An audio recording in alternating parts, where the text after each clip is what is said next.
Only joined us this morning on the preparation for set pieces. Let's see. We are assessing them. I think they're going to be useful, talented players, no doubt about it. First of all, what we're trying is to integrate them inside of the squad. The complicity is knowing the idea, the approach that you have for the game, and then I think they can help us.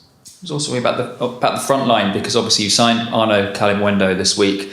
He's come in after scoring lots of goals in France last season. You've got Chris Wood in great form. Igor Jesus was scoring goals in Brazil. Yeah. That must be a nice problem for you to have. Yeah, it's a nice one. It's a good one. Chris started the season on fire, so we are delighted that is. But yeah, I think we have good options. Igor did all the pre-season. We tried different things, but he came in the game well. We still have T. And Kali, like I said, we are assessing. I think it can be a good option in terms of different profiles, speed, more pace. There we are okay. Do you also want to see some players leave before the end of the window? Yes, of course. It's very important. It's very important for what we want and what we establish as our routines in terms of squad bond, to not have anyone frustrated. And in this moment, we have some players that know that they will go on loan, and they are trying to find the best solution.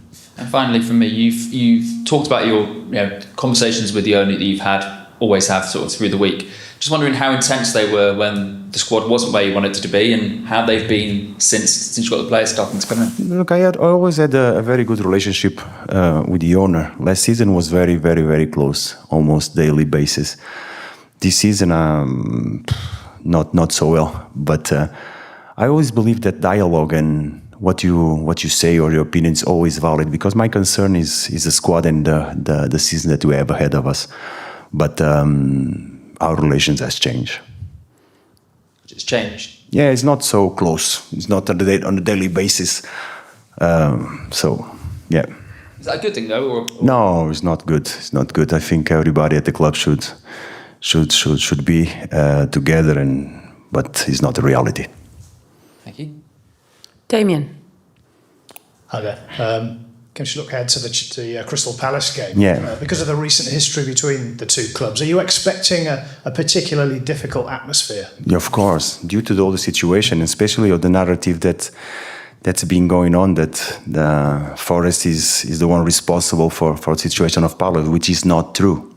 I think we did a good job last season to achieve Europe. We are delighted that we're gonna face a new challenge.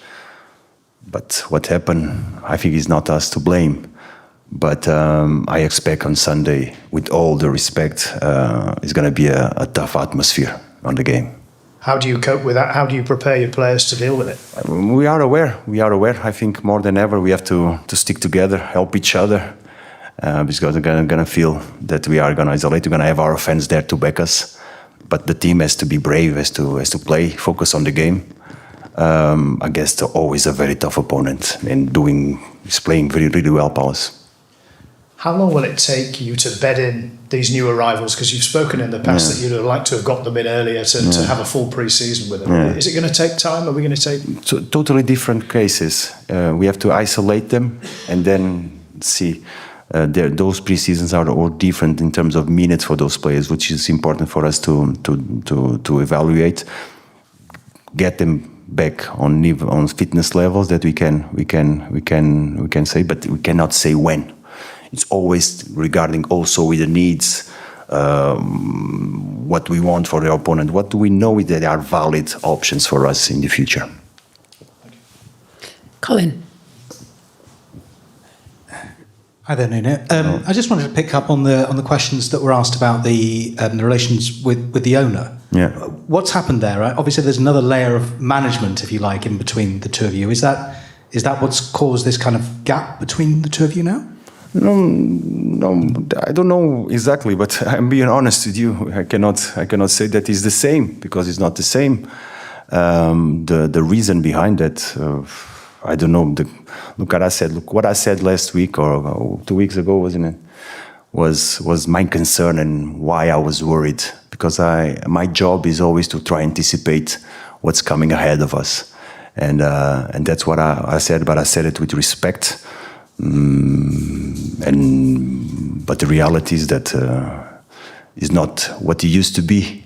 What it used to be was a good, respectful relationship, but was more based on trust and sharing opinions. And now it's not so good.